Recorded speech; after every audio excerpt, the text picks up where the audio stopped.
My name is Angie, and this is my aha moment, June 24th, 2007. It's a very specific date.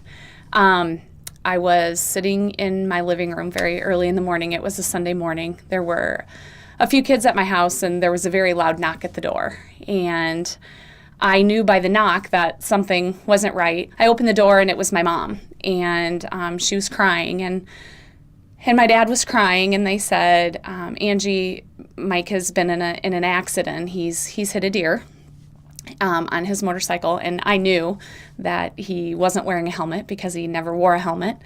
And if you can imagine, I had a 10-year-old daughter at the time who was going crazy. She was screaming. My son was screaming. The two girls that were at my house were frantic.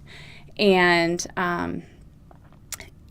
my first question to her was, is he dead or is he alive? And she said, Angie, we don't know. We went to the hospital. He had some injuries, but he's fine today. I mean, to look at him, you would never know that he was in an accident. But I guess my aha moment in all of that is that I had known my husband for a lot of years. We were high school sweethearts. We started dating when I was 15 years old, and I had a tendency to take him for granted a little bit. But when you have a moment like that you're faced with, it really makes you realize that, the little things don't matter. It doesn't matter if your lawn's not mowed. It doesn't matter if dinner's not ready when you get home.